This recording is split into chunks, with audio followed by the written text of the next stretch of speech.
আপনি কে? আপনি বাড়িতে কখন ঢুকলেন? এই আপনার হাতে কি? কিছু না, কিছু না, আমার হাতে কিছু না। আপনার কিছু না। কই ঘুরি ঘুরি ধরো। এই ধরে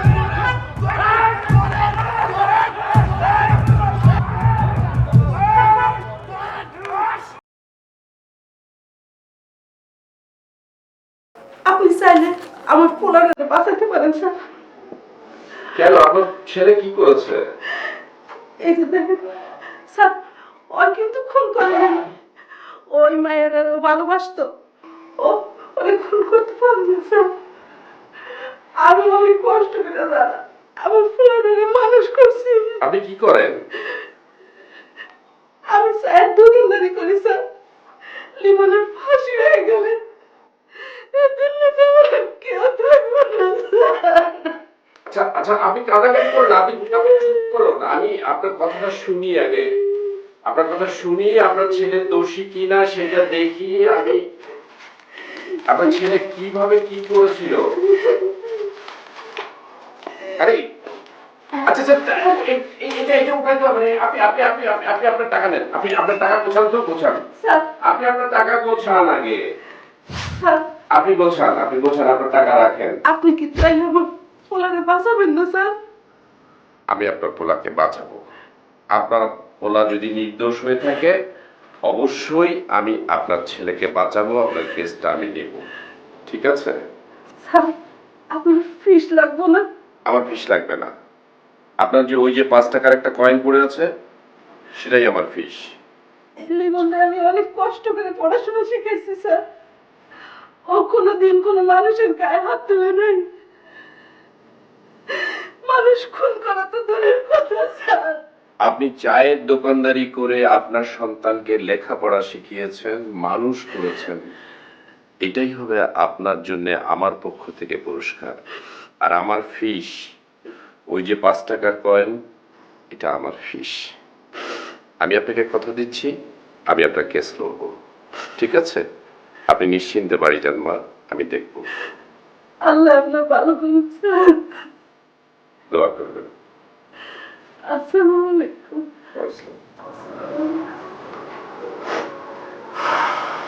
দেখেছো এবার, একজন মহিলা চায়ের দোকানদারি করে তার সন্তানকে মানুষ করার জন্য চেষ্টা করেছে, তার সন্তানকে লেখাপড়া শিখিয়েছে। এটা তোমাদের জন্য একটা মেসেজ। এই সমাজে অনেক ধনী দুলাল আছে যাদের সন্তান মানুষ হয় না, যাদের সন্তানকে এত টাকা পয়সা থাকা সত্ত্বেও লেখাপড়া শেখাতে পারে না। এই মহিলার জন্য যদি আমরা কিছু না করি তাহলে আমার এই ব্যারিস্টারি, আমার এই লেখাপড়ার কোনো মূল্য থাকবে না, মনে রাখবা, ঠিক আছে? আর এই মহিলার কেসটার ব্যাপারে সিরিয়াস হবা, সবকিছু নোট ডাউন করে আমাকে দিবা।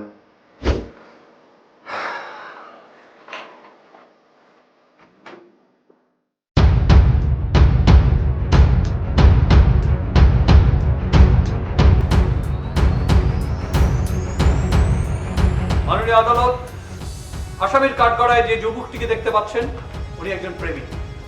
উনি নিহত লিমা চৌধুরীকে ভালোবাসতেন, কিন্তু ওনার ভালোবাসার ধরনটি ছিল মাননীয় আদালত একটু ভিন্ন।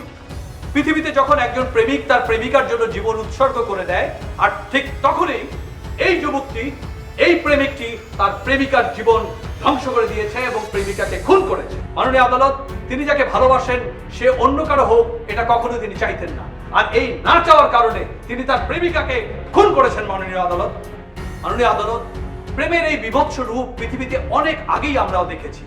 শুধু তাকে দুষলেই হবে না মাননীয় আদালত, এই প্রেমের কারণে সম্রাট শাহজাহান তাজমহল নির্মাণ করেছে, আর এই প্রেমের কারণে, হেলেনের কারণে টয়নগরী ধ্বংস হয়েছে। মাননীয় আদালত, I object your honor. I am sorry, এছাড়া আমার কোনো উপায় ছিল না। আমার প্রিয় বন্ধু মিস্টার মাওলা আমার মক্কেলের বিরুদ্ধে যেভাবে ভুল বার্তা উপস্থাপন করছে তাই তাকে থামাতে বাধ্য হয়েছে ইওর অনার।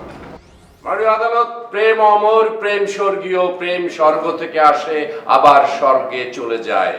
সত্যিকারের প্রেমিক কখনোই তার প্রেমিকাকে খুন করতে পারে না।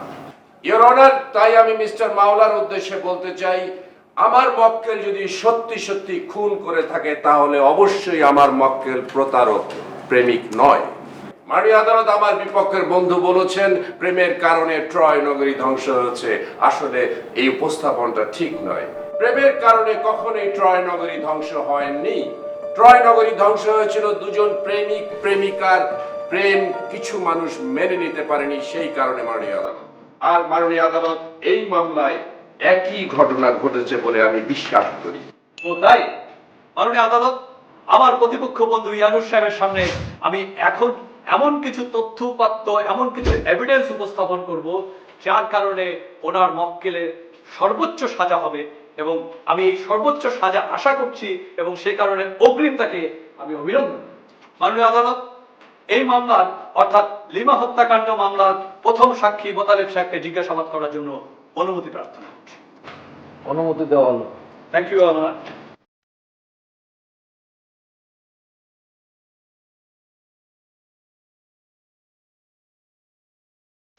তিনতলার গফুর ভাই আমারও পাঠাইলো 100 টাকা দিয়া ফ্লেক্সি পাঠানোর জন্য। এর মধ্যেই উনি মনে হয় বাড়ির মধ্যে ঢুকছে, আমি টাকাটা দিয়ে ফিরে আইছি। আর উনার ছবি এর আগে কাজ ভাই আমার দিছিল। উনার আমি দেখলাম, দেখা মাত্র আমি দেখলাম যে উনার সারা শরীরে রক্ত লেগে আছে, উনার হাতের মাঝেও রক্ত লেগে আসলো। আমার দিকে উনি হাত লুকাইলেন, তখনই আমার সন্দেহ হইল। আমি খুন খুন কইরা চিৎকার দিলাম, মানুষের মধ্যে উনারা দৌড়া পালাইলেন।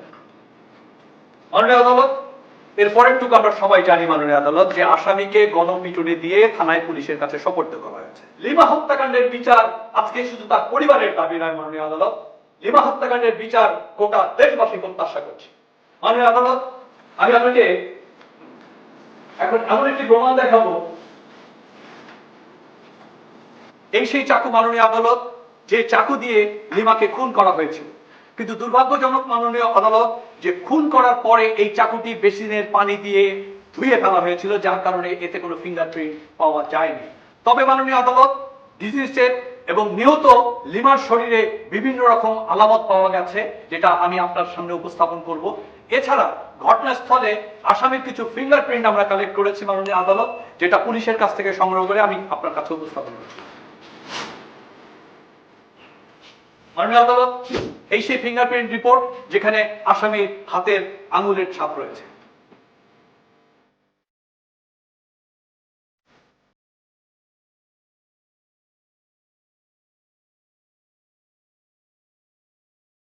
মাননীয় আদালত, এরপরে হয়তো আমার বন্ধু ইয়ানুস সাহেবের মনের মধ্যে যে কনফিউশন আছে সেটা হয়তো দূর হয়। সেই কারণে এই মামলার দ্বিতীয় সাক্ষী লিমার বাবা লিয়াকত চৌধুরীকে কিছু জিজ্ঞাসাবাদ করার অনুমতি প্রার্থনা করছে। অনুমতি দেওয়া হলো।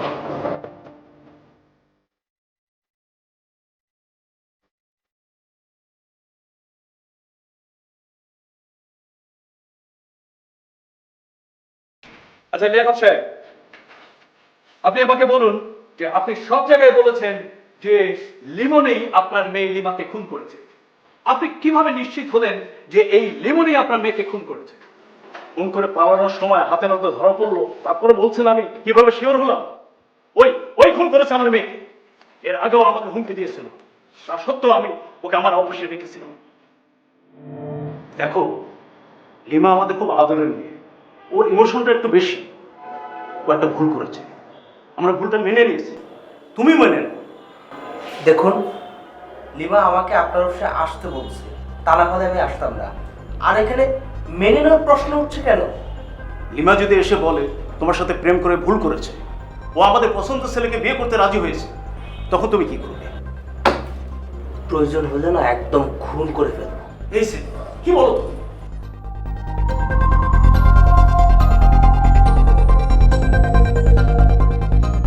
দেখ মা, আমাদের সেই সম্পত্তিও নাই, কোনো টাকা পয়সাও নেই, আছে শুধু আমাদের মান সম্মান। আরে আমাদের মান সম্মান নিয়ে বাঁচতে দিই, মানুষের কাছে ছোট করছি না মা। আমি তো হাত ধরছি না মা। বাবা কি করছো তুমি? বাবা বাবা, সাব্বিরকে বিয়ে করলেই তো তোমরা খুশি হবে, তাই না? তবে তাই হবে, তোমাদের খুশি আমার খুশি। আমার আদরের লক্ষ্মী ছোট্ট বোনটা। Thank you. ভাইয়া আমার ফোনটা দিলে আমি একটা কল করব, আর কোনোদিন চাইবো না।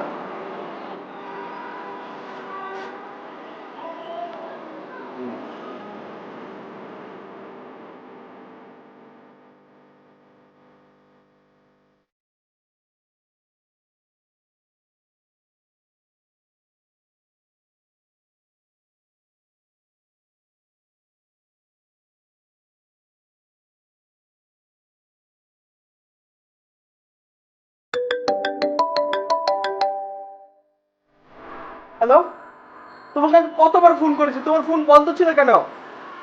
হ্যালো হ্যালো, তুমি কথা বলছো না কেন?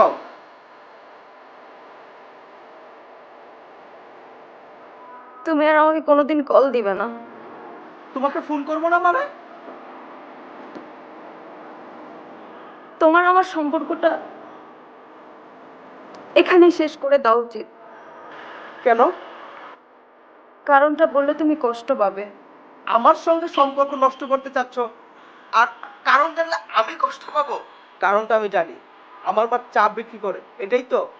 তুমি তো কয়দিন আগে আমাকে বলছো আমার মাকে নিয়ে তোমার গর্ব হয়। তখন ভুল বলেছি, বাস্তবতা সম্পূর্ণ আলাদা। এই তুমি আমার বাস্তবতা শিখাও না, বাস্তবতা শিখাও, একদম না খুন করে ফেলবো। ও গরিবের সঙ্গে প্রেম করে বড়লোক রে বিয়ে করবে না? তোমার একটা কথা আমি স্পষ্ট বলে দিই, তুমি যদি আমার না হও না, তোমার আমি কারো হতে দিব না, একদম মাইরে পালাবো বলে দিলাম একেবারে। আমাকে খুন করার অধিকার তোমার আছে, তাই করো। আমাকে ক্ষমা করে দিও। বাবা মা কেউ এটার জন্য দায়ী না, সব দোষ আমার।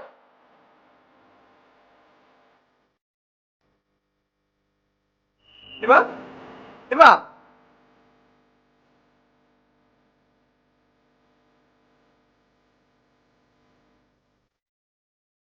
মাননীয় আদালত, এই সেই পেন ড্রাইভ, যে পেন ড্রাইভে লিমা এবং লিমনের কথোপকথনের রেকর্ড রয়েছে। এই কথোপকথনের মধ্যে এটাই উল্লেখ করা আছে যে লিমন যখন লিমাকে কথা বলছিল তখন লিমাকে বারবার হুমকি দিচ্ছিল সে যদি তার না হয় সে তাকে খুন করবে, এবং এই কাজটি লিমন করেছে লিমাকে খুন করার মধ্য দিয়ে। মাননীয় আদালত, আপনার দৃষ্টিগোচরের জন্য আমি পেন ড্রাইভকে আপনার কাছে উপস্থাপন করছি।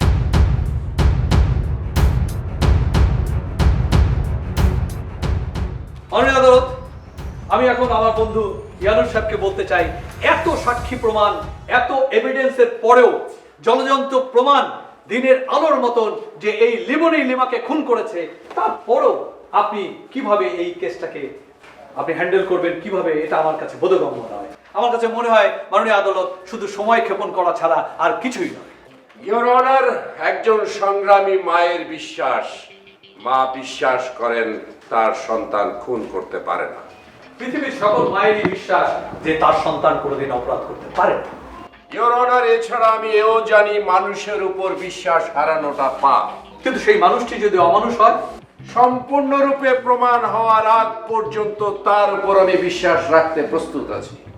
প্রস্তুত থাকা ভালো। আপনি আরো কিছু প্রস্তুতি এর মধ্যে নিয়ে নিতেই পারেন, কারণ এটি আপনার জীবনের প্রথম হার হবে বলে আমি বিশ্বাস করি।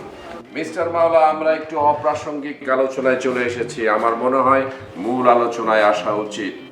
আপনি যেটা বলেছেন ফোন রেকর্ডের কথা, ফোন রেকর্ড লিমা আর লিমনের মধ্যে কত তারিখে কয়টার সময় হয়েছিল? 11ই নভেম্বর। মাননীয় আদালত, মাননীয় আদালত, 11ই নভেম্বর হুমকি দিয়েছিল, খুন হলো 19শে নভেম্বর, অর্থাৎ 8 দিন পরে। তাতে কি প্রমাণিত হয় যে লিমন খুনি নয়? না না না, আমি এটা বলতে চাচ্ছি না। আমি বলতে চাচ্ছি এই 8 দিন পৃথিবী স্থির ছিল না। এই 8 দিনে নিশ্চয়ই মাননীয় আদালত পৃথিবীতে অনেক কিছু ঘটে গিয়েছে। মাননীয় আদালত, এই 8 দিনের মধ্যে লিমা এবং লিমনের দুইবার দেখা হয়েছিল ফ্যাক্টর এক্স রেস্টুরেন্টে। ফ্যাক্টর এক্স রেস্টুরেন্টের সিসিটিভি ফুটেজ এবং মাননীয় আদালত ওদের বিলের কপি প্রমাণ করবে আমি সত্য বলছি না মিথ্যা বলছি।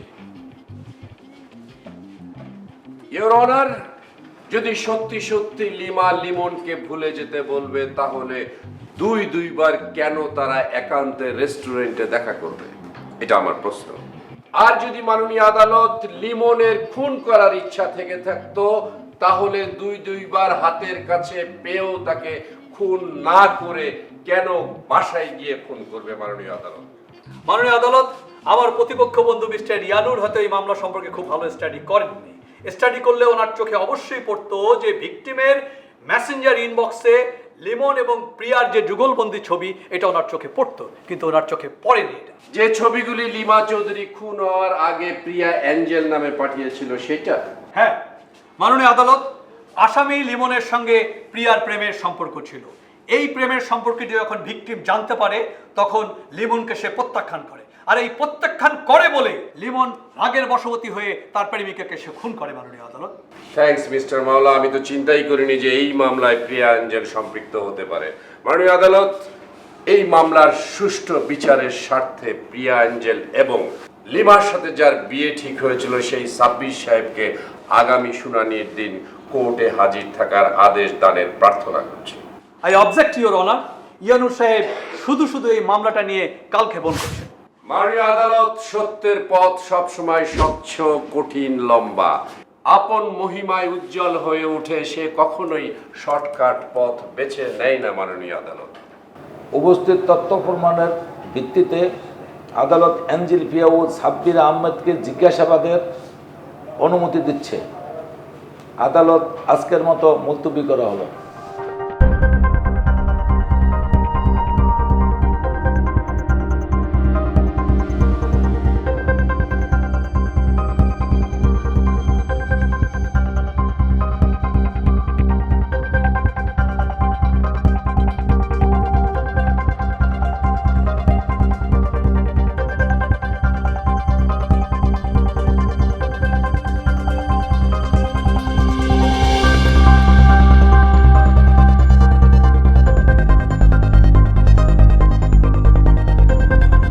উকিল সাহেব, আমার মনে হয় আপনারা এই মামলায় জিততে পারবেন না। কেন আপনার এমন মনে হলো? সাক্ষী, প্রমাণ, জনগণের চাওয়া সবই তো ছেলেটার বিপক্ষে। এবার আপনাদের পরাজয় নিশ্চিত। লিমন যদি সত্যিকারের খুনি হয়ে থাকে, তাহলে এখানে আমাদের পরাজয়ের কিছুই নেই। আর যদি লিমন খুন না করে শাস্তি পায়, সেখানে আমাদের পরাজয়ের চেয়ে আপনাদের ভাগটাই বেশি পড়বে।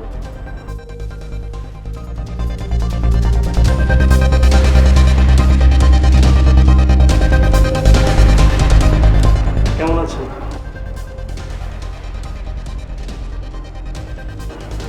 লিমার ব্যাপারে আপনার সাথে একটু কথা বলার ছিল।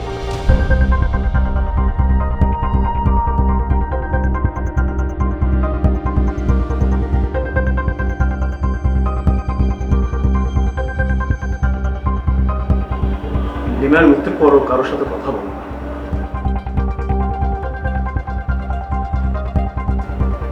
কত টাকা পেয়েছেন আপনি? কোনো লাভ নেই। আপনি ওকে বাঁচিয়ে দিলেও আমি ওকে ছাড়বো না, খুন করে ফেলবো আমি ওকে। আমাদের পুরো পরিবারটাকে শেষ করে দিয়েছে। কি সব পাগলের মতন কথা বলছিস? প্লিজ আপনি আসুন।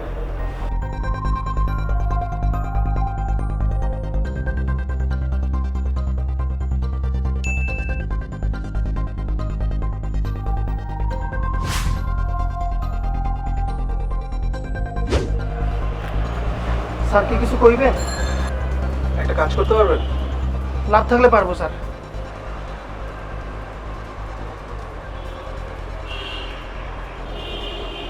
লিয়াকত সাহেবের বাসায় কখন কে আসে সেটা দেখে মনে রাখবেন, আমি পরে এসে জেনে নিব। ঠিক আছে। আমি কি আপনার উপর ভরসা করতে পারি? এই মোতালেব কোনোদিন টাকা গায়ে বেমানি করে না স্যার। ঠিক আছে।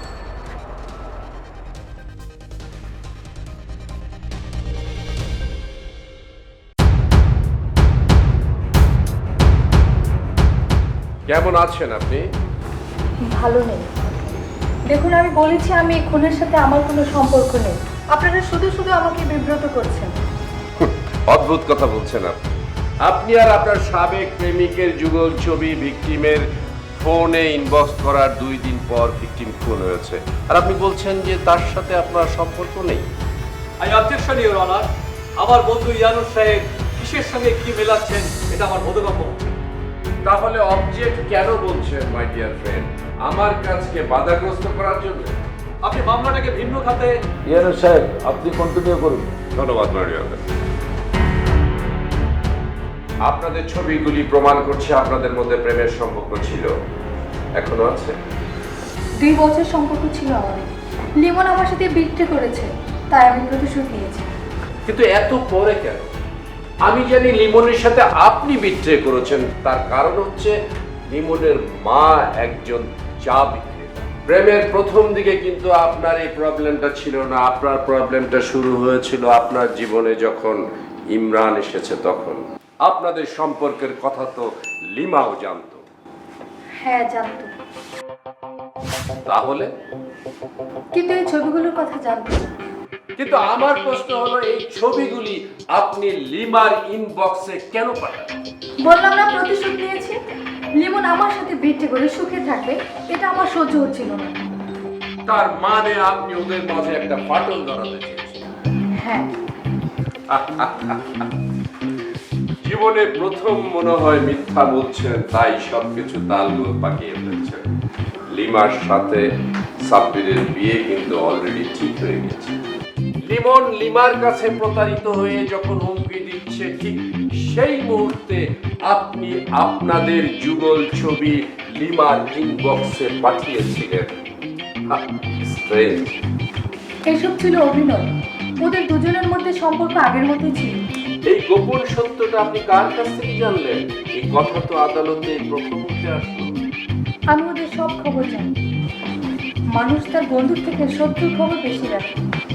না, আমি ভেবেছি আপনি ওনার নাম বলছেন।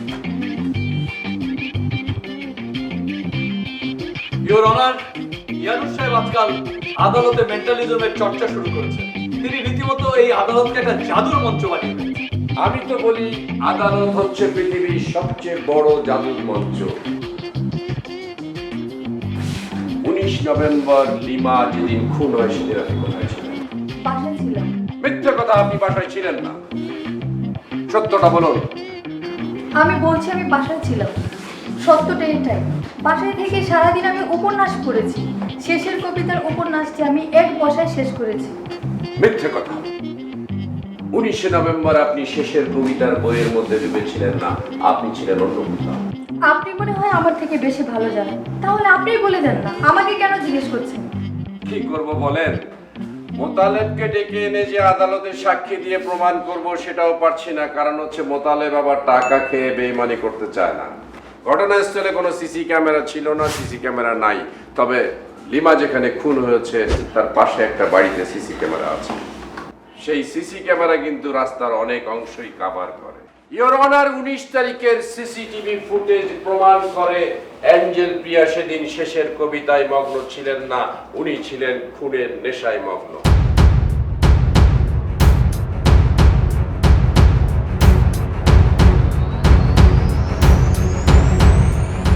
মাননীয় আদালত, যুগল ছবি ইনবক্সে প্রেরণ করার পরেও যখন দেখছিল যে কোনো রকম ভাবে কোনো কাজ হচ্ছে না, প্রতিশোধের নেশায় মগ্ন হয়ে তার পরম শত্রু লিমনের প্রেমিকাকে নিজ হাতে খুন করেছে। মিথ্যে কথা, আমি খুন করিনি। তাহলে আপনি কেন গিয়েছিলেন ওই বাড়িতে? সাব্বির আমাকে পাঠিয়েছিল। আর ওই ইনবক্সের ছবিগুলো সাব্বিরের কথাতেই আমি পাঠিয়েছিলাম। আর এর জন্য সাব্বির আমাকে 1 লক্ষ টাকাও দেয়। তার মানে হচ্ছে ওদের মধ্যে সম্পর্কে ফাটল ধরাতে চেয়েছিল সাব্বির, আপনি শুধু টাকার জন্য কাজ করছেন। হ্যাঁ, আর এর জন্য আমি লেমার কাছে যাই আর সবকিছু মিথ্যে বলে ওর মনটাকে বিষিয়ে তুলি। কতটুকু পেরেছিলেন? আই মিন, সফল হয়েছিলেন নাকি ব্যর্থ? তারপর কি অবস্থা? দেখো ভাই, তোমার কাছে এ পর্যন্ত আসার আমার একটাই উদ্দেশ্য। তুমিও একটা মেয়ে, আমিও একটা মেয়ে।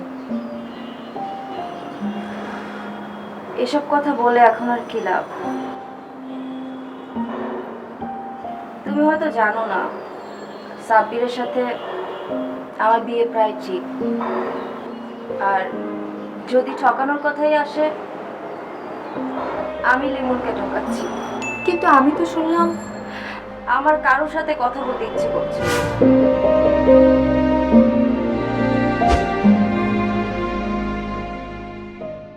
তারপর আমি সাব্বিরকে জানাই।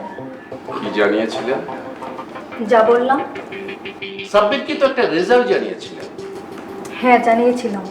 এসব করে যে খুব একটা লাভ হয়নি তাই জানিয়েছিলাম। মাননীয় আদালত, লিমার মন জয় করার জন্য সাব্বির সাহেব অনেক কিছু করেছেন। লিমার ফ্যামিলির সবার মন জয় করেছেন, ইভেন লিমার বন্ধু বান্ধবদেরকে নিয়ে লং ড্রাইভে যাওয়ার ব্যবস্থাও করেছিলেন। কিন্তু সবার মন জয় করতে পারলেও উনি লিমার মন জয় করতে পারেন। ইওর অনার, তার সর্বশেষ অস্ত্র ছিল প্রিয়া। প্রিয়া ব্যর্থ হবার পর সাব্বির সাহেব লিমার বাসায় ছুটে যান। লিমা তখন বাসায় একা ছিলেন। এই কথাটা লিমার পরিবারের কাছ থেকে সাব্বির সাহেব জেনে গিয়েছিলেন। ওই দিন লিমার সাথে ওনার প্রচন্ড কথা কাটাকাটি হয়। এক পর্যায়ে ক্ষিপ্ত হয়ে ফল কাটার চাকুটি ঢুকিয়ে দেন লিমার পেটে। এরপর বেসিনে চাকুটি ফেলে পানির ট্যাপ ছেড়ে রুম থেকে বের হয়ে যায়। পানিতে চাকু থেকে তার আঙ্গুলের ছাপ মুছে যায়। মিথ্যে কথা, সব মিথ্যে কথা। মহামান্য আদালত, উনি আমার নামে মিথ্যে বলছেন। ওই দিন আমি ঢাকাতেই ছিলাম। আপনারা চাইলে ওই রিসোর্টের ম্যানেজারের সাথে কথা বলে দেখতে পারেন।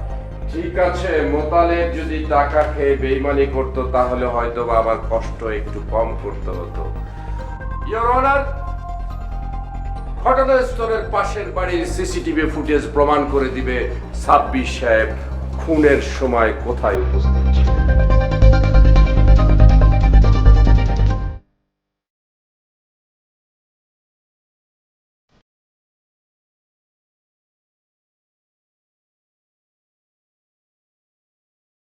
লিমা,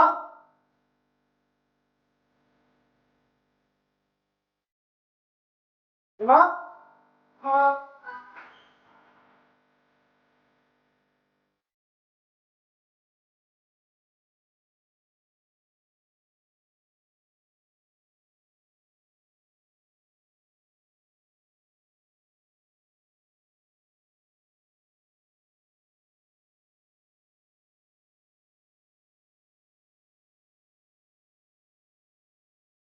তার মানে আপনি লিমার বাসায় পৌঁছার আগেই কে বা কারা লিমাকে খুন করে পালিয়েছে। তাহলে খুনটা করলো কি? ইওর অনার, খুনটা কে করেছে এটা দিবালোকের মতো সত্য এবং পরিষ্কার। তারপরেও ইওর অনার, এই সাধারণ মানুষগুলোকে হয়তো হয়রানি করছেন মিস্টার ইয়ানুস সাহেব। এত কিছু শোনার পরও কি আপনার মিস্টার সাব্বিরকে সাধারণ মানুষ মনে হচ্ছে? ইওর অনার, আমি মোতালেব মিয়াকে কিছু প্রশ্ন করার অনুমতি প্রার্থনা করছি। অনুমতি দেওয়া হলো।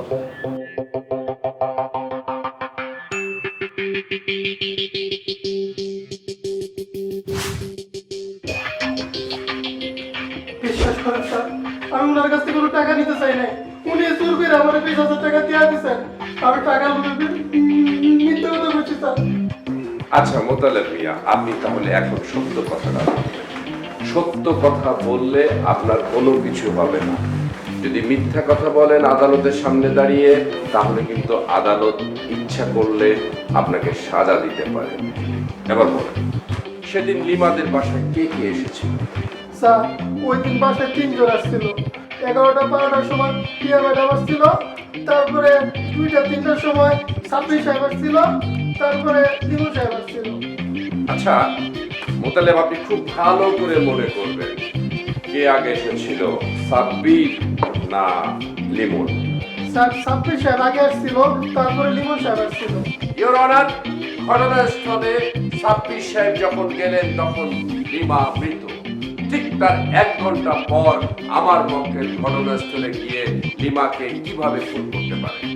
সাব্বির এবং মোতালেবের সাক্ষী অনুযায়ী আমার মক্কেল ঘটনাস্থলে উপস্থিত হওয়ার পূর্বেই লিমা খুন হয়েছিল। ইওর অনার, সব সাক্ষ্য প্রমাণের ভিত্তিতে আমি দাবি করতে পারি আমার মক্কেল নির্দোষ। মাননীয় আদালত, তার চেয়ে বড় প্রশ্ন হলো এই খুনটি কে করবে? ইওর অনার, এতদূর যখন আসতে পেরেছি, বাকিটাও ইনশাল্লাহ আসতে পারবো। আগামী শুনানিতে ইনশাল্লাহ আমি প্রমাণ করে দেব আসল খুনিকে।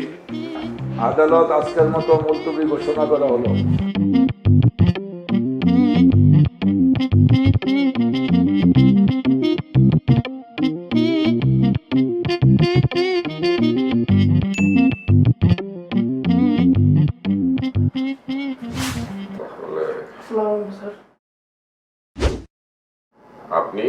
স্যার বিকেলে সাব্বির সাহেব আমাদের বাসায় আসছিলেন।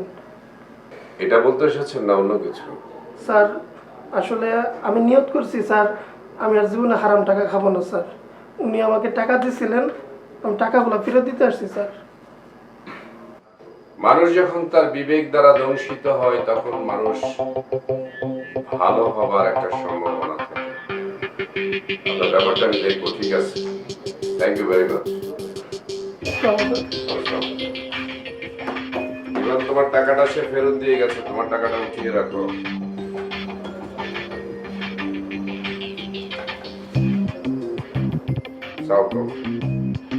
হ্যাঁ মামু ভালো আছেন? হ্যাঁ একটু ফেভার চাচ্ছি, সেটা হচ্ছে যে আমি ইভানকে আরেকবার পাঠাবো, একটু ফেভার করে দিতে হবে। রাইট রাইট রাইট, ওই জিনিসগুলি ইভান দেখবে। হ্যাঁ okay brother, thank you thank you so much. Ivan মামুর সাথে কথা হচ্ছে, তুমি যাও, ও তোমাকে হেল্প করে দেবে। জি স্যার।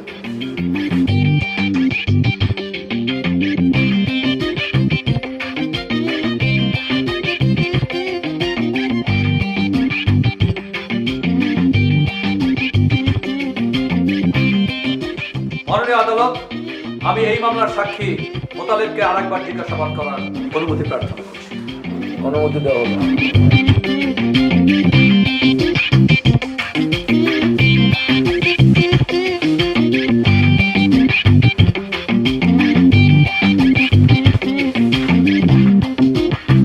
আচ্ছা মোতালেব মিয়া, এবার বলেন, আপনি তো প্রথম শুনানির দিন বলেছিলেন যে আসামিকে ধরার পুরো কৃতিত্বটা আপনার। আপনি এও বলেছিলেন যে সাব্বির আর প্রিয়াকে টাকা খেয়ে তাদের কথা আপনি গোপন করেছিলেন। আপনি কি জানেন এর কারণে আপনার জেল হতে পারে? তাহলে কি করবো আমি? এসব না বললে তো আমার জেল হয়ে যাবে স্যার। এইসব কথা না বললে আপনার জেল হয়ে যাবে, তার মানে আপনি কি কারো ভয়ে কথা বলছেন বা কাউকে বাঁচানোর চেষ্টা করছেন? জি স্যার, তাই উনি যা বলতে বলছেন আমি তাই বলছি স্যার, আমার কোনো দোষ নাই স্যার। আপনি এখন বলুন সেই উনিটাকে। উনিকে আমি জানি না স্যার, উনার সাথে আমার ফোনে কথা হয়, কিন্তু মাঝে মাঝে মনে হয় উনি আমার সাথে ফোনে কথা কন, কিন্তু উনি তা ফোনে স্বীকার করেন না। উনি খিলখিল করে হাসে, উনার হাসি শুনলে আমার কলজা শুকায় যায় স্যার। ইউর অনার, আমার বিজ্ঞ বন্ধু মামলা জেতার জন্য নতুন করে ছক আঁকা শুরু করেছেন। Objection your honour. ছক এঁকে কোনো লাভ হবে না মাই ডিয়ার ফ্রেন্ড। আমার কাছে এমন প্রমাণ আছে যে প্রমাণ করে দিবে আমার মক্কেল নির্দোষ। ইউর অনার, এখানে কিছু ছবি আছে যা আপনার সদয় অবগতির জন্য পেশ করছি।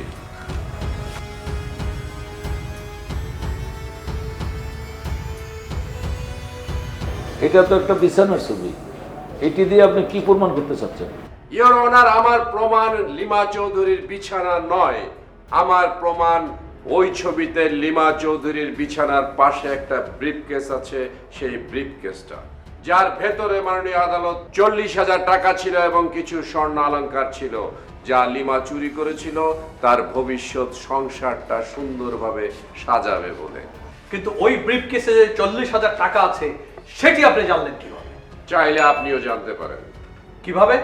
যদি ব্রিফকেসটা মাননীয় আদালতের সামনে হাজির করা হয়। ইওর অনার, আমার মক্কেল দীর্ঘদিন অপেক্ষা করার পরও যখন দেখলো যে লিমা তার ডাকে সাড়া দিচ্ছে না, তখন আমার মক্কেল লিমার বাসায় গিয়ে হাজির হন। মাননীয় আদালত সাব্বিরের মতো লিমাকে পড়ে থাকতে দেখেছে আমার মক্কেলও, কিন্তু তার কাছে মনে হয় নাই যে লিমা মারা গেছেন। আমার মক্কেল লিমার কাছে গিয়ে টের পান লিমা তখনও বেঁচে আছে। লিমার স্বাদ ছিল লিমা যেন লিমনের কোলে মাথা রেখে মরতে পারে। ইওর অনার, আমার বিশ্বাস ওই ব্রিফকেসটা যদি অক্ষত অবস্থায় মাননীয় আদালতের সামনে হাজির করা হয়, তাহলে আমি প্রমাণ করে দিতে পারবো প্রকৃত খুনিকে। মাননীয় আদালত, এই মামলার অন্যতম প্রমাণ ওই ব্রিফকেসটাকে অক্ষত অবস্থায় আদালতে হাজির করার আদেশ দানে প্রার্থনা করছি। এই আদালত লঞ্চ হওয়ার পর্যন্ত মুলতবি ঘোষণা করা হলো। এর মাঝে ব্রিফকেস আদালতে হাজির করার জন্য পুলিশ প্রশাসনকে নির্দেশ দেওয়া হলো। ধন্যবাদ মাননীয় আদালত।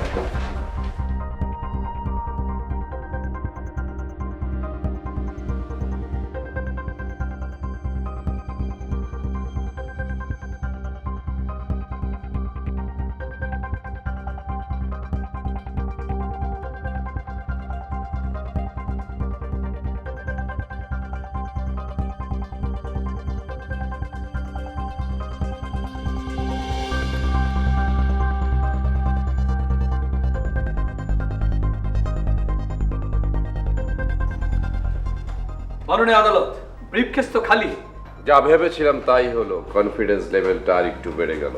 চাইলে মেন্টালিজমের চর্চাটা আরেকবার শুরু করতে পারি। ইয়ানু সাহেব, আপনার প্রমাণ কোথায়? প্রমাণ আছে মাননীয় আদালত, আপনি যদি অনুমতি দেন আমি আদালতে একটা ভিডিও প্রদর্শন করতে চাই। এই ভিডিও প্রমাণ করে দিবে লিমা হত্যাকারীর প্রকৃত খুনিকে।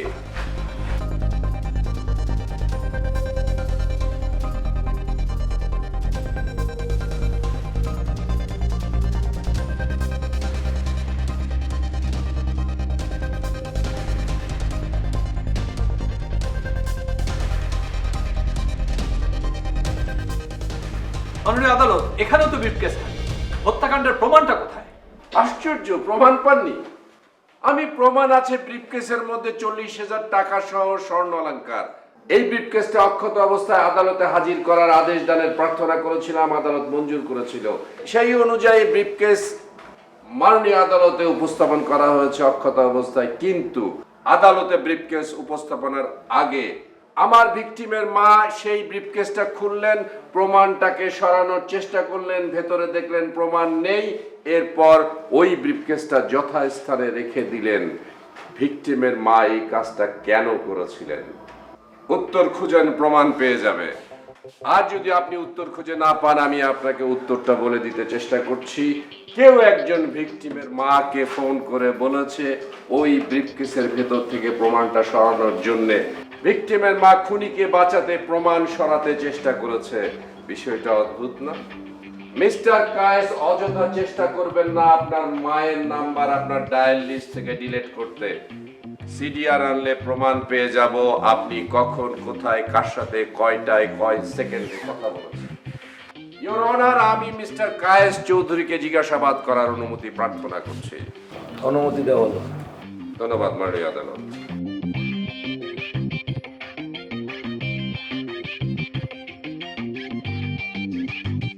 মাননীয় আদালত, অনার কিলিং, সম্মান রক্ষার্থে হত্যা।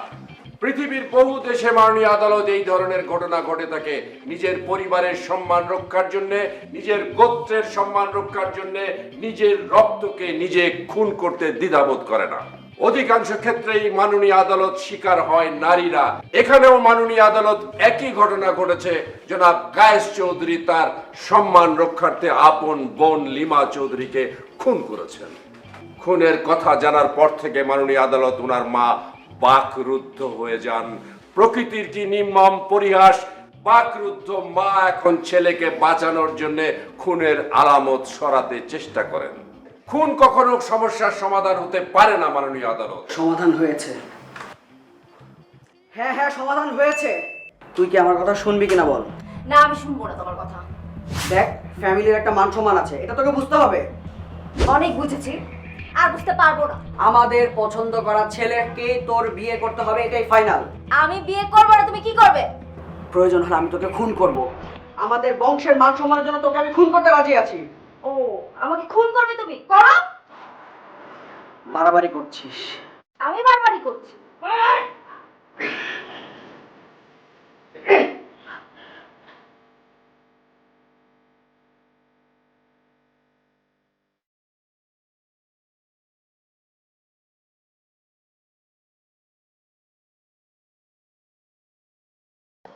এছাড়া আমাদের আর কিছুই করার ছিল না। আমাদের বাড়ির মেয়ের কোনো চাওয়ালির ছেলের সাথে প্রেম হতে পারে না, কখনো বিয়েও হতে পারে না মাননীয় আদালত। আমাদের কাছে আমাদের বংশের মান সম্মান সবচেয়ে বড়। ভুল বললেন কায়েস সাহেব, ভুল বললেন।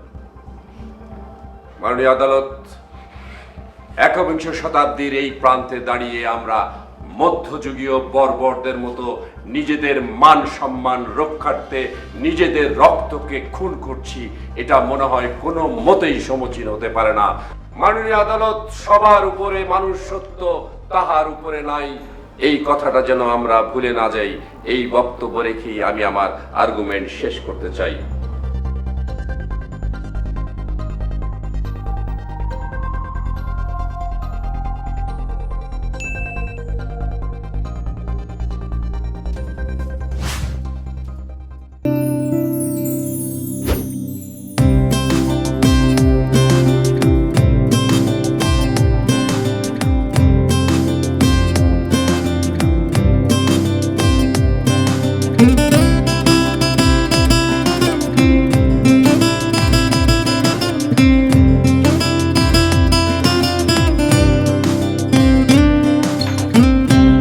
ম্যাডাম আর কিছু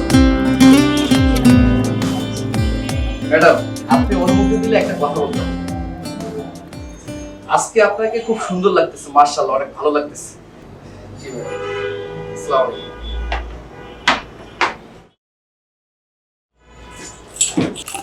হাই, কে আপনি? আমি আপনাকে চিনি? Do I know you? হ্যাঁ, আপনি কে? আপনি কে? আমি আমার একমাত্র বয়ফ্রেন্ড। আমার বয়ফ্রেন্ড জিতু। আপনাকে এখানে আসতে কে বলেছে? তুমি? কটায় আসতে বলা হয়েছে? এখন কয়টা? দেখো আমার বইটা কিন্তু 12:30টায় বাজে।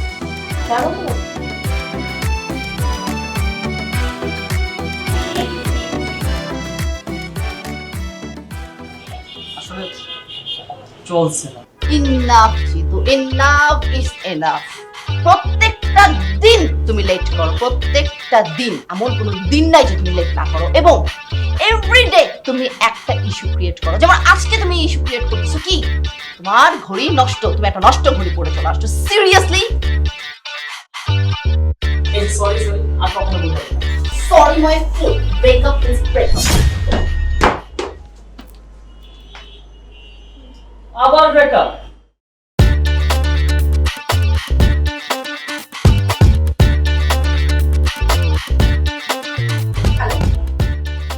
আমি সুমি, এখানেই থাকি, এখানকারই স্থানীয়। আপনি জিতু, রাইট? হ্যাঁ, কিন্তু আপনি জানলেন কি করে? আপনাদের কথা শুনছিলাম। আপনি অনেক হ্যান্ডসাম। আমি single. Nice to meet you. আর কিছু? আপনি ব্রেকআপ করে চলে গেলেন? আবার এসেছি। এরকম সিঙ্গেল ছেলে দেখলে কি টিটিস পিটিস করতে ইচ্ছে করে, নাকি হ্যান্ডসাম ছেলে দেখলেই ব্যাস আর কোনো কাজ নেই, খেয়ে দেয়, তাই না? না, ঠিক তা না। আপনি জানেন এটা আমাদের কত নম্বর ব্রেকআপ? 99 number breakup. অ্যান্ড আমাদের তো প্রবলেমও আছে, জানেন না?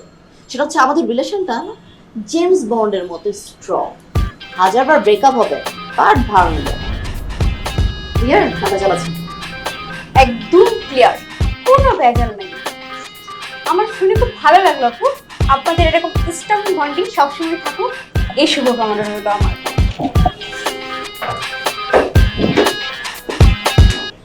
হাসছো কেন?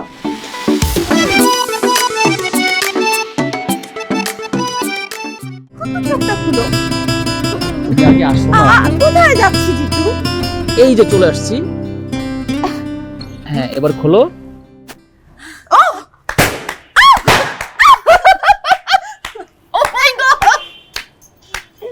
আমি ভাবছি তুমি আজকে দিনটার কথা ভুলে গেছো। Happy proposal day.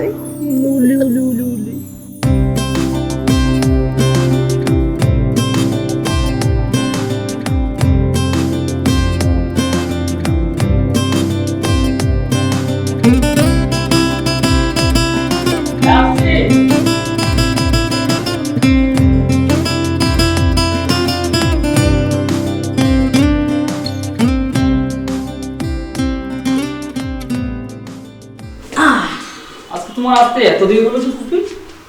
আর বলিস না রে, রাস্তায় তেমন একটা জ্যামও ছিল না, কিছুই না।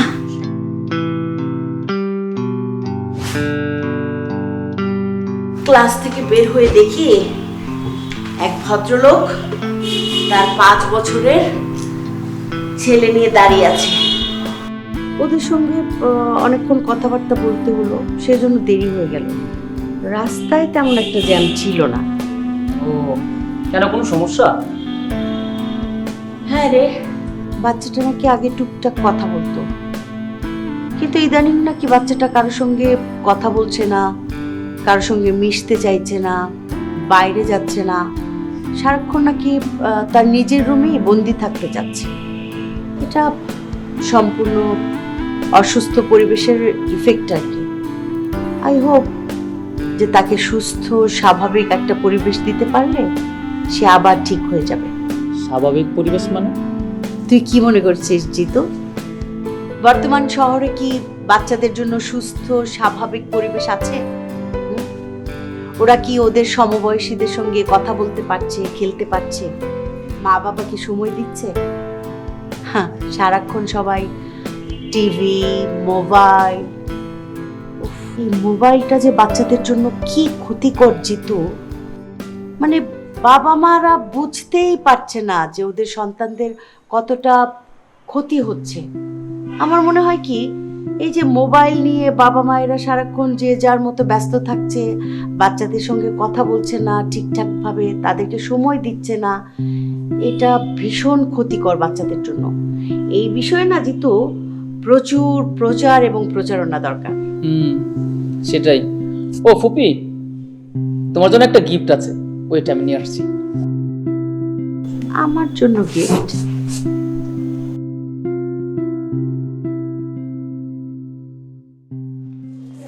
এই যে নাও। জিতু, আজ তো আমার জন্মদিন না, তুই আমাকে ফুল দিচ্ছিস যে? আমি দিচ্ছি না তো, তবে রাসেল মাহমুদ লিখা। কে উনি? তোমার কলিগ? ওনাকে নিয়ে আর পারছি না তো। সেদিন ক্যাম্পাসে ফুল দিয়ে এলো, আজ বাসায় পাঠিয়েছে। আমার কলিগ না, ওনাদের ওই যে ডিটিসি ফার্ম আছে, ওখানে আমাকে ইনভাইট করেছিল। ওখানে আমি ওনার কর্মীদেরকে সেশন করিয়েছিলাম, 2 সপ্তাহে 4টা সেশন করিয়েছিলাম। এই তো ব্যাস। এরপর তিনি তোমার ফ্যান হয়েছে, তাই তো? আর তোমার ফ্যান না হয়ে উপায় আছে? তুমি হচ্ছে এই দেশের সেরা মনোবিজ্ঞানী। তোমার সাথে 2 মিনিট কথা বলে যে কেউ তোমার প্রেমে পড়ে যাবে। দূর বোকা, ওইরকম ফ্যান তো আমার কতজনই আছে। তাই বলে ক্যাম্পাসে ফুল দেয়া, আবার বাসায় ফুল পৌঁছে দেয়া, আমার মনে হচ্ছে লোকটার অন্য কোনো উদ্দেশ্য আছে। আমি তো সেটাই বলি, অন্য মতলব তো আছেই। আচ্ছা ফুফি, উনি কি সিঙ্গেল? সেটা আমি কি করে বলবো? আমি কি ওনাকে জিজ্ঞেস করেছি নাকি আর ইউ সিঙ্গেল? বোকা।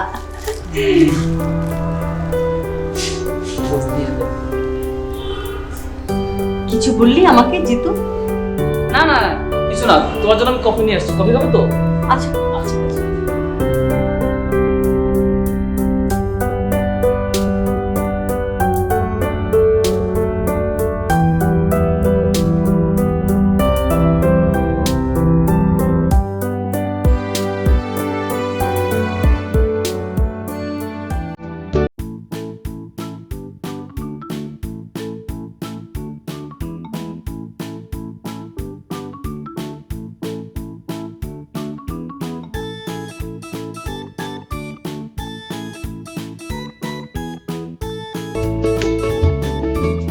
মাত্র 5 মিনিটে। যেটা তুমি কখনোই পারলা না যে তুমি আমার আগে এসে আমার জন্য ওয়েট করছো। কারণ লেডিজ ফার্স্ট, বুঝতে পারছো? ফুচকা খাবা? চলো।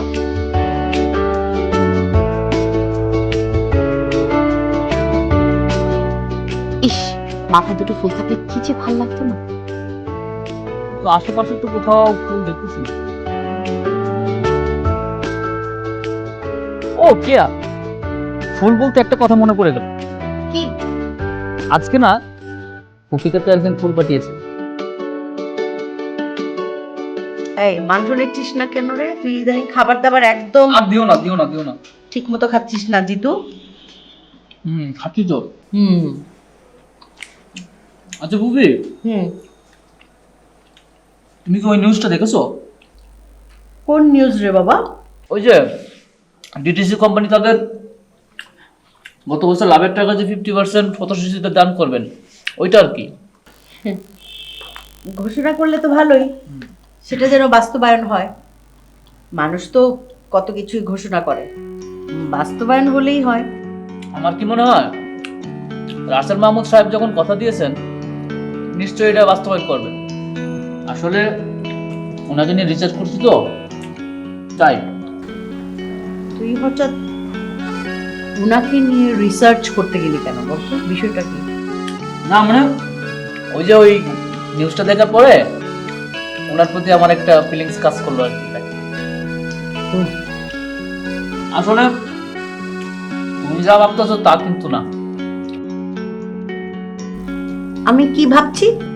তুমি তুমি হয়তো ভাবতেছো উনি তোমাকে ফুল টুল দেয়, আমি সেটা দেখে ইন্টারেস্ট হয়ে পড়ছি। আসলে তেমন কিছু না। খাবারের সময় কথা বলতে হয় না, খা।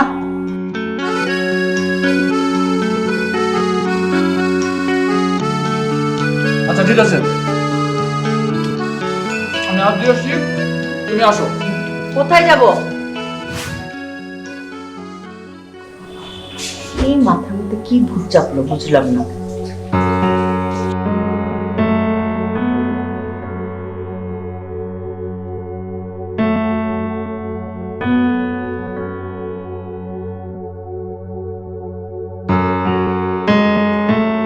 কিরে, কিছু বলবি? আগে বলো, মাইক দিবা না? প্রেম টেম করছিস না মেয়েটাকে?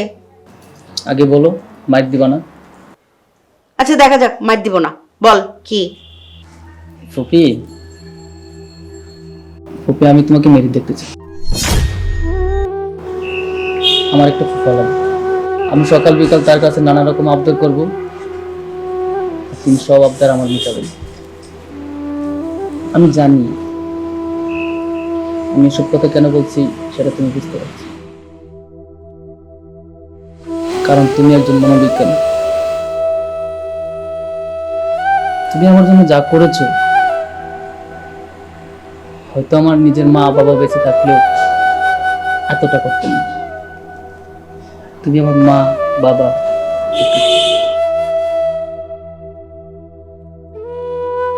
তুমি আমার জন্য সারাটা জীবন স্যাক্রিফাইস করে গেছো।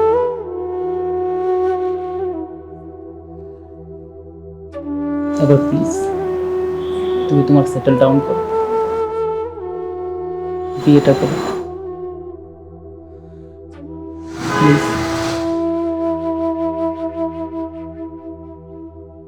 পাগল বাবাটা আমার। ফুপ্পি চলে গেলে একা থাকতে পারবি? আমি কিন্তু সিরিয়াস। আর রাসেল সাহেবের খোঁজখবর নিয়েছি, হি ইজ অলসো সিঙ্গেল। আচ্ছা ঠিক আছে, আমি এখন ওষুধ খাবো, ঘুমাবো, তুই যা। আগে বলো না তুমি বিয়ে করবে। বললাম তো আমি ঘুমাবো, তুই ভাগ এখান থেকে, যা ভাগ। না আগে বলো, ভাগ, ওঠ। আগে বলো তুমি বিয়ে করবে। বললাম তো ভাগ। তাহলে সকালে বলবা। বললাম ভাগ। সকালে কিন্তু বললো।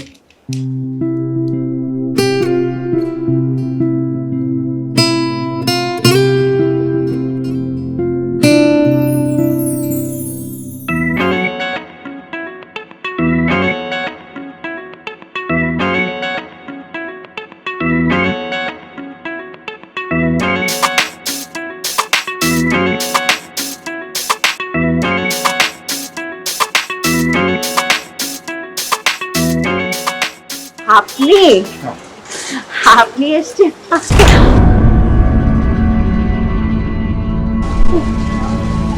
আপনি আপনি আজকে না থাকলে তো আমি মরেই যেতাম। কিছু বলেন? আরে পঙ্গু মানুষ আরো পঙ্গু হয়ে যেতাম। না না, আমি না থাকলে কেউ না কেউ থাকতো আপনার পাশে, আল্লাহ নিশ্চয়ই এটা কাউকে পাঠিয়ে দিত। চলো না, আমি আপনাকে আজকে বাড়ি পৌঁছে দিয়েছি, আজকে যাওয়া লাগবে আপনার বাইরে কোথাও। আচ্ছা ঠিক আছে, আমার চলো। আচ্ছা, আপনি এত অসুস্থ তাও আবার ছুটির দিনে ক্যাম্পাসে, ঠিক বুঝে উঠতে পারলাম না।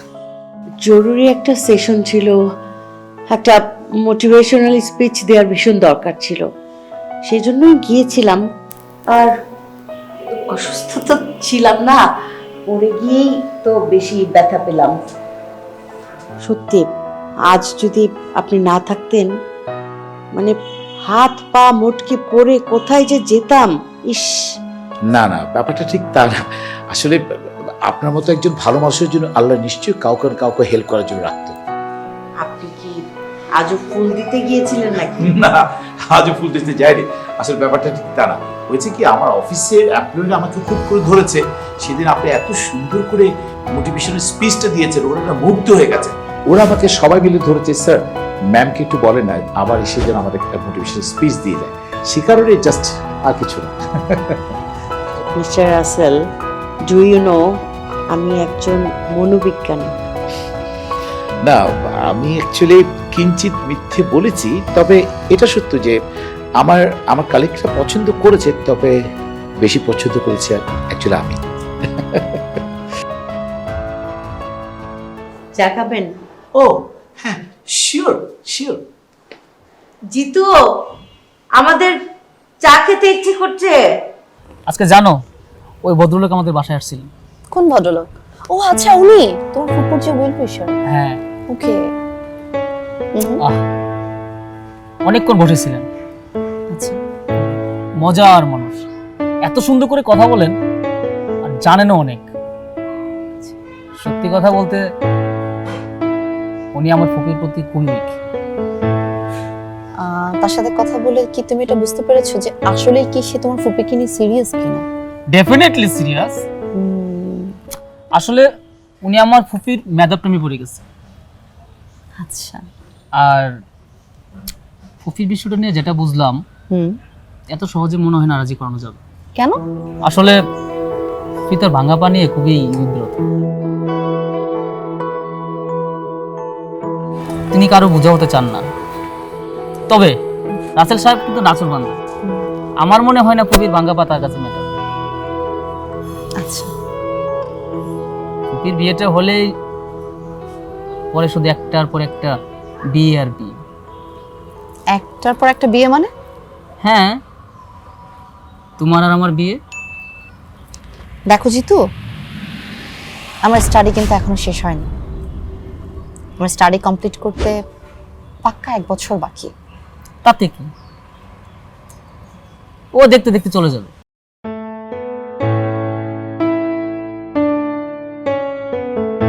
হ্যালো, হ্যাঁ তমা, আমি তোর কাছেই আছি, তুই বল। আচ্ছা ঠিক আছে ঠিক আছে, তাহলে আমি চলে আসছি। হ্যাঁ, এখনই বেরোচ্ছি। কোথায় যাব? তোমার বোনের বিয়ে, তাই ভাবছি ওকে নিয়ে একটু শপিং এ যাব। তাহলে আমি উঠি? এখনই যাবা? হ্যাঁ। আর একটু থাকো না। আমি রাতে কল দিচ্ছি, ঠিক আছে? আচ্ছা চলো, আমি তোমার আগে দিয়ে আসি। আরে কোনো দরকার নেই, আমি জাস্ট রাতে কল দিচ্ছি, ঠিক আছে? আল্লাহ হাফেজ, বাই। এটা কোন কথা?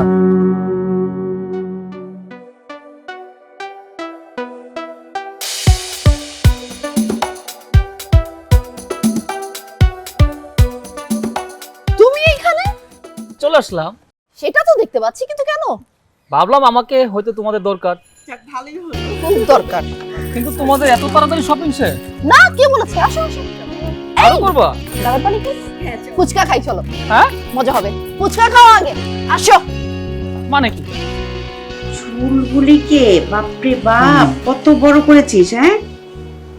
তো চুল বুঝলাম, কেচি দিয়ে আমি নিজ হাতে কেটে দিব, তখন বুঝবি। কাটবা না? কি অবস্থা চুলের! চুল আরো বড় করবো।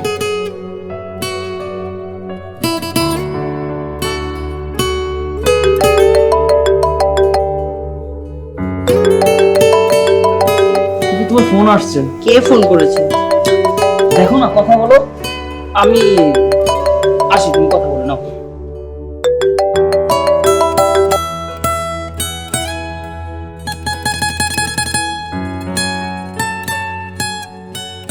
হ্যালো। আসসালামু আলাইকুম। ওয়ালাইকুম আসসালাম। কেমন আছেন আপনি এখন? জি ভালো আছি, আপনি ভালো আছেন? আমি ভালো আছি, আমি ভালো আছি। আচ্ছা, if you don't mind, sorry to say, ওই দিনের পর থেকে কি আর কোনো মাথা ঘুরিয়েছিল? না, আর ঘুরায়নি। That's good. আচ্ছা, আমি কি আপনাকে অ্যাডভাইস করতে পারি, যদি আপনি মাইন্ড না করেন? জি বলুন। সেটি হচ্ছে যে আপনি সবসময় আপনার কাছে কিছু স্যালাইন রাখবেন আর একটা ছোট্ট পানির বোতল রাখবেন। যদি কোনো কারণে আবার মাথা ঘোরায়, যেহেতু আপনার একটা প্রবলেম আছে, প্রেশারের প্রবলেম আছে, তা আপনি এই জিনিসগুলো সাথে রাখলে সুবিধা কি, যখন একটু খারাপ লাগবে সাথে সাথে আপনি খেয়ে নিন। আচ্ছা জি, অবশ্যই। বিকেলে তো আপনার সাথে আমার দেখা হচ্ছে, তো কিছু স্পেশাল কিছু খেতে ইচ্ছে করছে, বলুন, আমি নিয়ে আসি। যেহেতু আমি আপনার পাশে আপনার পাশে আসবো, সো দ্যাট কোন কাছ থেকে আপনি যেটা পছন্দ করবেন সেটা আমি নিয়ে আসবো। আমি তো বাইরের খাবার তেমন একটা খাই না, বাসায় যা রান্না বান্না হয় সেটাই খাই। তো ফাইন, ঠিক আছে, দেখা হচ্ছে। ভালো থাকবেন। ওকে, ভালো থাকবেন। Take care. Good night. Okay, bye. Okay, good night.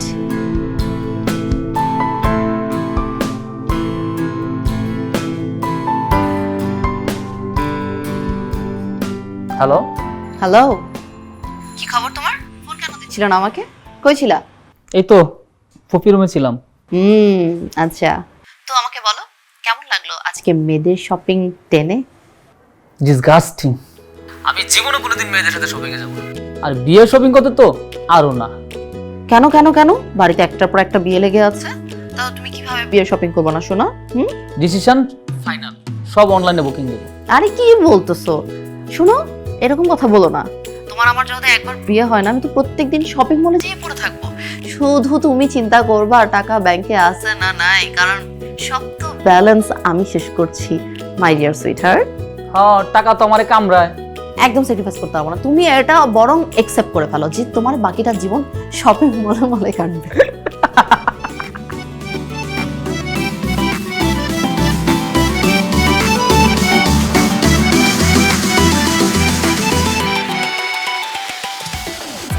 একটা জিনিস বুঝতে পারছি না,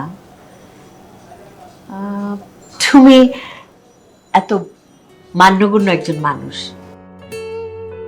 কত সমৃদ্ধশালী একজন মানুষ, কত বড় ব্যবসায়ী, তুমি আমাকে বিয়ে করতে চাচ্ছ কেন?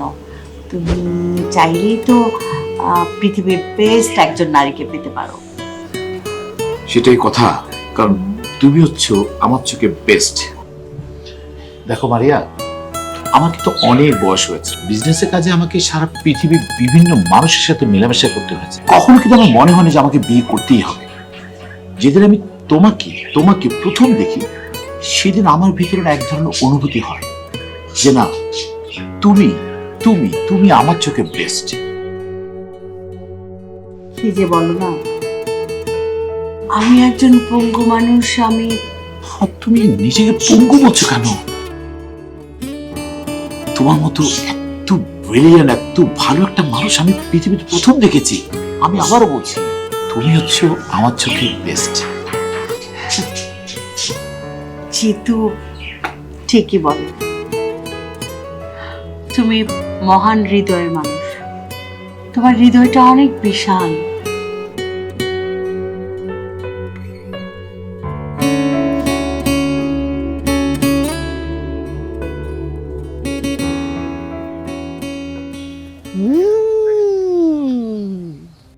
জিতু,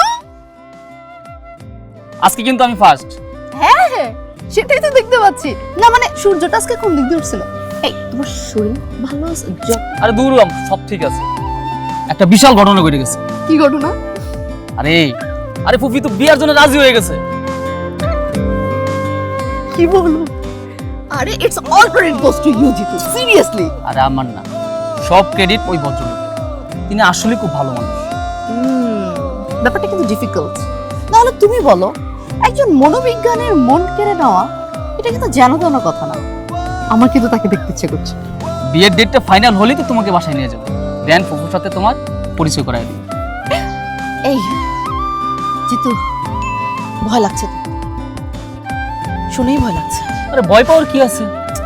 জানি না, মানে একজন মনোবিজ্ঞানী মানুষের সামনে যাব, সে না আলটিমেটলি আমার মনের সব কথা জেনে যায়, প্রাইভেসি বলতে কোনো কথাই থাকবে না তখন। আরে না, তেমন যদি হতো তাহলে তোমার আমার ব্যাপারটা তো ফুফি কবেই জেনে যেত। তাই তো, আমি না একটা গাধা।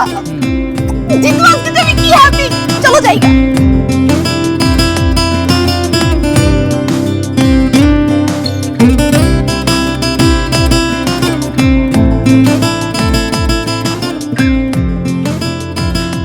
আচ্ছা ফুফি, রাসেল মাহমুদ সাহেব এখনো আসছেন না কেন? সেটা আমি কি করে বলবো? তুইও যেখানে আমিও সেখানে। একটা কল দাও না। তোর যখন এত তর্স হচ্ছে না, তুই দে, আমি কল দিব কেন? আমি বুঝলাম না, তোমার এত তর্স হয়েছে কি করে? আমার তর্স হয়, বুঝলি?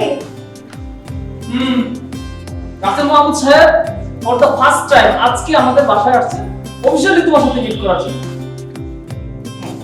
তো আর তুমি এমন একটা ভাব করতেছো যেন আজকে কিছুই না। আচ্ছা, তাহলে এক কাজ করি, আমি আমার এই খোড়া পা নিয়ে ধেই ধেই করে নাচতে থাকি। কি বলিস জিতু? তুমি একটা ফোন দাও তো। এখন ফোন দাও। ফোন দিতে পারছি না, সরি। ওই যে এসে গেছে। ওয়ালাইকুম আসসালাম।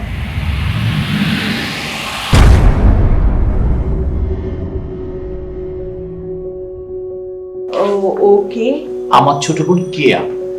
ও, ভীষণ মিষ্টি মেয়ে, খুব সুন্দর। মানে ও সবসময় আমাকে বলে যে ভাইয়া বিয়ে করো, বিয়ে করো, বিয়ে করো। আজকে একটা সারপ্রাইজ দেওয়ার জন্য নিয়ে এসেছি তোমাদের কাছে। কেয়া, উনি একজন বিশিষ্ট সাইকোলজিস্ট, তোমার হবু ভাবি।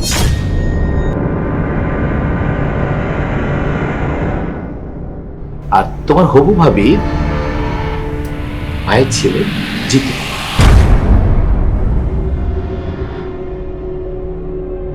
কেয়া, ভাবি কথা বলবি না? কথা বল। কি ব্যাপার, তুমি দাঁড়িয়ে আছো কেন? আমরা সবাই বসে আছি, বসো। Please sit down. Please sit. তারপর তুমি তো আবার এই শরীর নিয়ে ফ্যাকাল্টিতে যাবে না তো?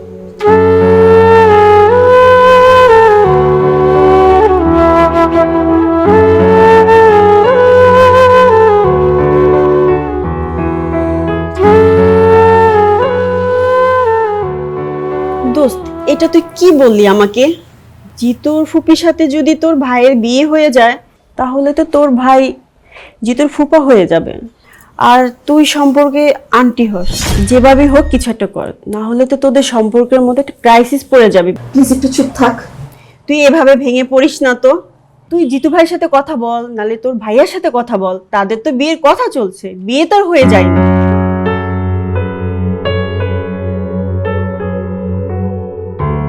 আমি জানতাম না যে রাসেল সাহেব তোমার বড় ভাই। আচ্ছা, তিনি কি কখনো আমার ফুপির ব্যাপারে তোমাদের সাথে বাসায় আলোচনা করে নাই? ভাই হচ্ছে খুবই চাপা স্বভাবের একজন মানুষ, সারাক্ষণ বিজনেস নিয়ে পড়ে থাকে। পরিবার থেকে তাকে বিয়ের কথা বলা হলে সে বলে বিয়ে করার জন্য তার কাছে সময় নেই। একটা সময় যখন ফ্যামিলি থেকে অনেক বেশি তাকে প্রেশার করা হলো, সাফ সাফ না করে দিল। সে আমাদেরকে বলে তার আইকন আইডল হচ্ছে রতন টাটা। ওনার রেফারেন্স দেয় আর বলে বিজনেসে শাইন করতে হলে বিয়ে শাদী করা যাবে না। একটা সময় আমরা বলতে বলতে হালও ছেড়ে দিলাম, ভাবলাম হবে না, বাদ দিই। আজকে যখন আমার ভাইয়া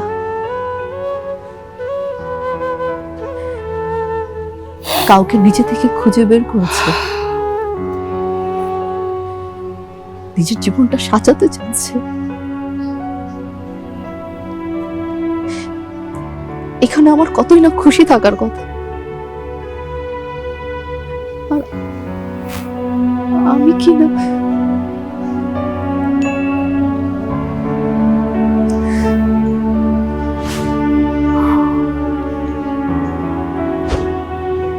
আসার সময় দেখে আসলাম ফুপি কতটা খুশি মুডে তিনি তার বান্ধবীদের সাথে কথা বলতেছে। বিশ্বাস করো, এরকম খুশি না আমি এর আগে কখনো দেখি নাই ফুপিকে। অনেক কষ্ট করে ফুপিকে এই বিয়েতে রাজি করেছি। রাসেল সাহেব ফুপিকে খুব ভালোবাসে, ফুপিও তাকে ভালোবেসে ফেলেছে।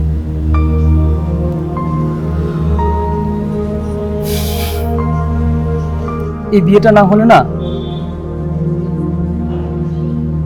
আমি আর কখনো ফুপিকে বিয়ের জন্য রাজি করতে পারবো। ফুপি আমার জন্য তার পুরো জীবনটা স্যাক্রিফাইস করে দিয়েছে, আর আমি কি তার জন্য আমার ভালোবাসাটাকে স্যাক্রিফাইস করতে পারবো না?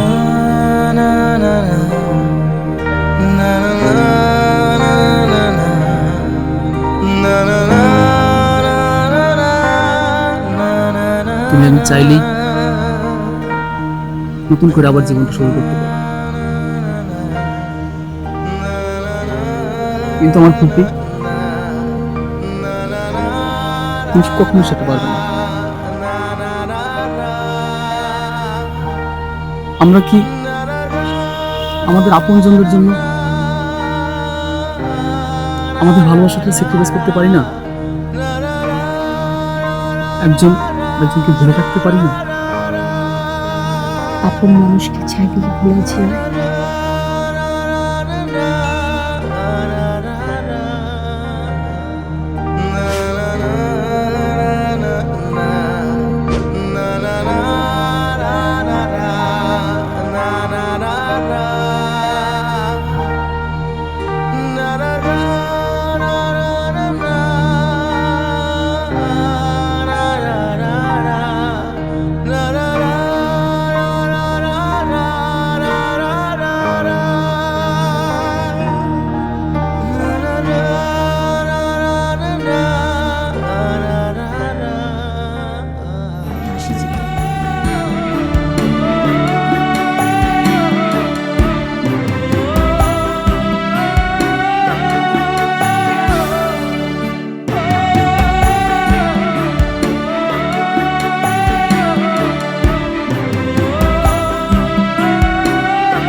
কে?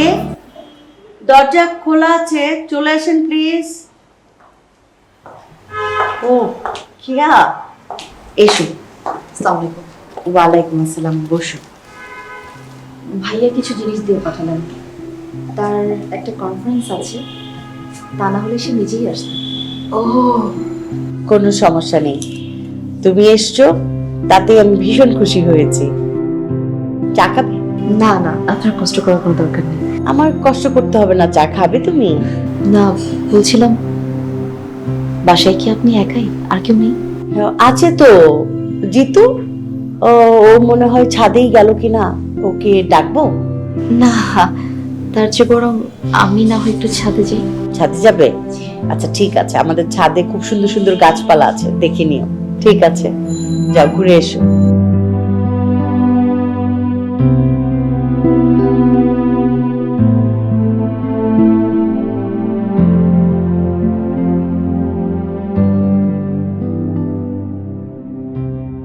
কাঁদছিলে?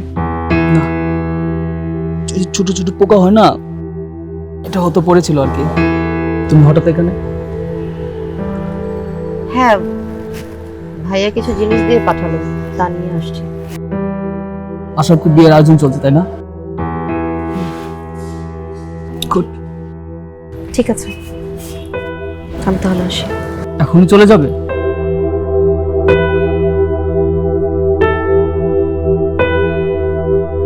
হ্যাঁ। ঠিক আছে, যাও। জিতু, বলো। তোমার একটা শার্ট আমাকে দেবে?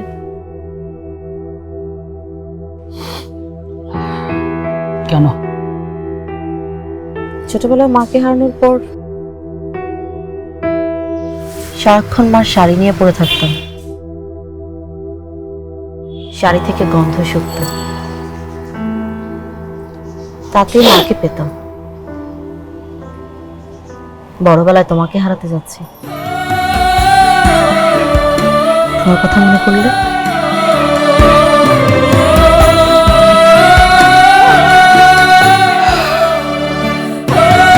নিয়ে যাও।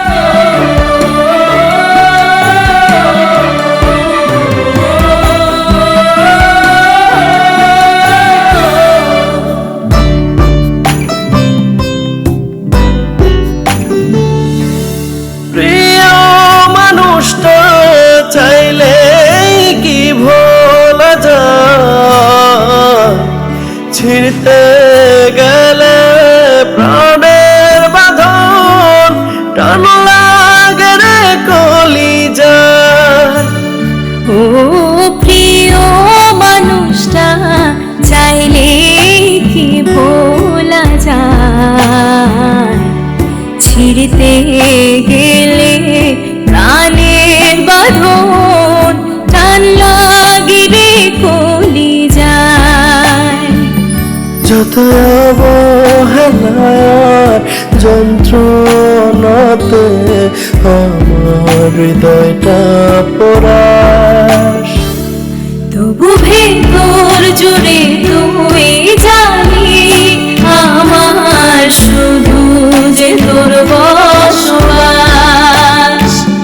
তবু ভেতর জুড়ে তুই জানি আমার শুধু যে তোর বসবাস। আচ্ছা, তুমি না বলেছিলা তোমার কনফারেন্স আছে, তাহলে? হ্যাঁ, কনফারেন্সে তুই ছিলাম, আমি তো কনফারেন্স থেকে এসেছি, বাট আমি কোনো মতেই কনসেন্ট্রেশন দিতে পারছিলাম না। কেন? কি করবো, কনফারেন্সে বসে আছি কিন্তু কনফারেন্স দেখতে পাচ্ছি না, দেখছি শুধু তোমার ছবি, তোমার কথাবার্তা সব বাড়তো।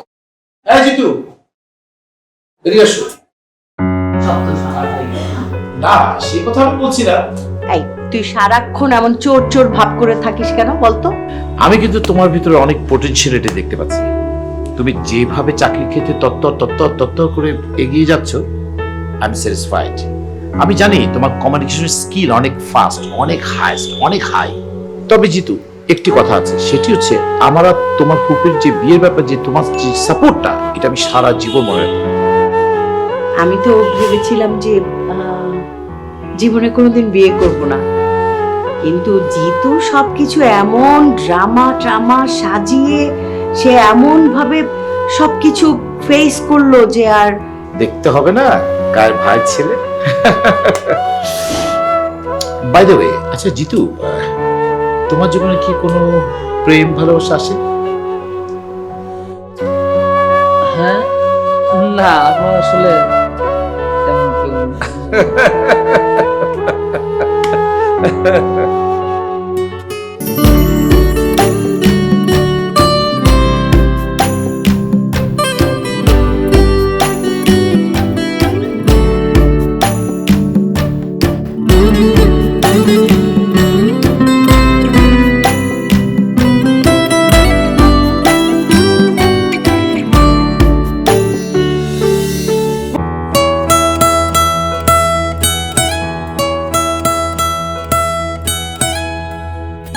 আমাকে কেন ডেকেছো?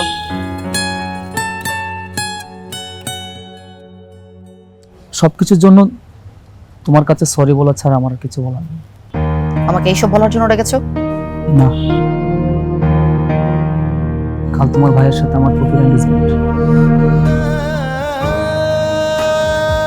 ফুপি আমাকে তোমার ভাইয়ের জন্য আংটি কিনতে পাঠাচ্ছে। তোমার ভাই করছো কেন? সে তো তোমার হবু ফুপা। কাল থেকে আমি সিদ্ধান্ত নিয়েছি আমি আর কষ্ট পাবো না। একটা কথা আছে না, অধিকার ছাড়িয়ে দিয়া অধিকার ধরিয়ে রাখার মতো বিড়ম্বনা হয় না। আমি আছি সেই বিড়ম্বনা। এভাবে আমি আর পাচ্ছি না। আমি জানি আমার মতো তুমিও কষ্ট পাচ্ছ। আজকের পর থেকে আমাদের ভালোবাসাটাকে আর প্রশ্রয় দেব না। আমাদের ভালোবাসাটা নয় হারিয়ে যাবে কালের গর্বে।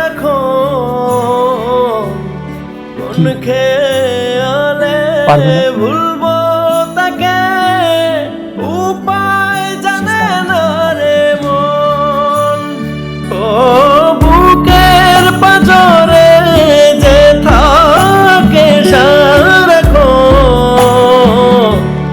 কোন খেয়ালে ভুলবো তাকে, উপায় জানে না রে মন। যত অবহেলার যন্ত্রণাতে আমার হৃদয়টা পরাশ। তবু ভেতর জুড়ে তুই জানি আমার শুধু যে তোর বসবাস। তবু ভেতর জুড়ে তুই জানি আমার শুধু যে তোর বসবাস, শুধু যে তোর বসবাস।